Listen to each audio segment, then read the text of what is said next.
So the last dynamic is asana as an embodied examen. So first thing is asana.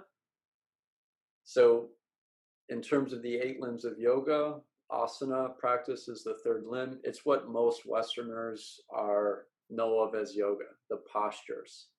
It's defined by Patanjali as stira sukham asanam, steadiness, stability, and sukham, ease, joy, a sense of lightness, a sense of relief or relaxation. So the idea is that in an asana, in a posture, we're bringing those 2 qualities together of steadiness and ease or joy. Asana also means a seat, right? Like the seat that you're taking, the perspective that you're taking. And the idea with every asana is that there's a new way of seeing, there's a new perspective on the world. You practice seeing things from the perspective of a tree, or from the perspective of the animals, from the perspective of other things in the natural world. That gives us a wider range of possibility rather than being locked in a very narrow view of a certain kind of mindset that may be restrictive. So asanas, I mean, probably from your own experience, you realize that they're very effective for changing your perspective. You're having a rough day, take an asana class, come out, you feel transformed. The examen as a practice is, I believe, the one practice that St. Ignatius recommended to the early Jesuits as a non-negotiable. Howard Gray calls it an ongoing pilgrimage of discovery. It's a way of praying where we're discovering how God is operating within our lives through our own experience,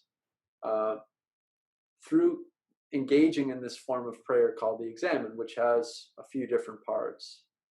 And so one of the parts is first just to rest in God's presence.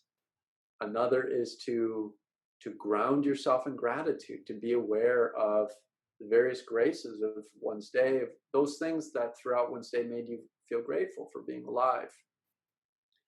It's also this practice of noticing what you notice, of mindfulness, of being aware, of reviewing your day with God, with the kind of God's eye view, you and God together, looking over one's day, looking for themes, noticing, where you felt enlivened, noticing where there was an absence of faith, hope, and love. There's a great line from Kierkegaard who said, life must be lived forward, but it can only be understood backward.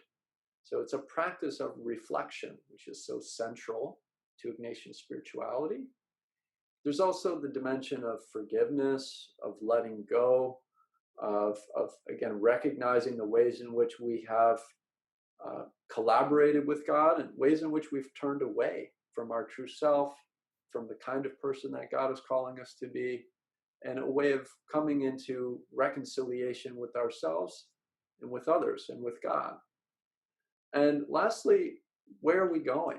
Having a sense of asking for the graces that we need as we move forward into the next 24 hours.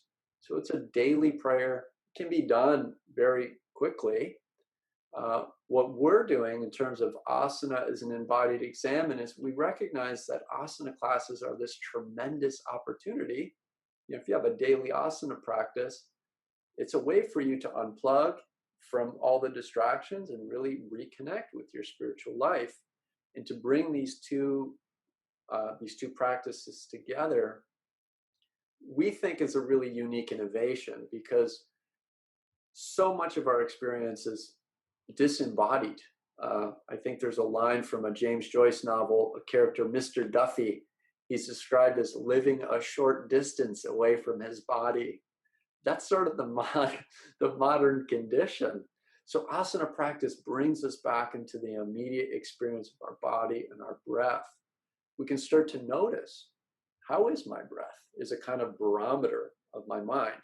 Is it agitated? Is it stopped? Is it stunted? What's that telling me about my headspace right now? Oftentimes, in my own experience, and I've observed with students, certain poses bring up emotional releases.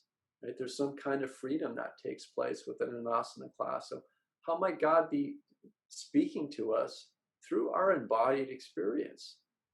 How can it reconnect us with ourselves as incarnational? And I think this is one of the things that is so beautiful to me about the Ignatian tradition. It's an incarnational tradition, right? It means God became human.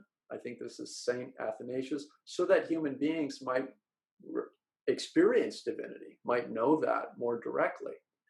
So part of what we're going to be working with during this training is giving some cues, some techniques where an Ignatian yoga teacher uses the asana practice as a way of entering into the examen, as a way of finding God within their own experience.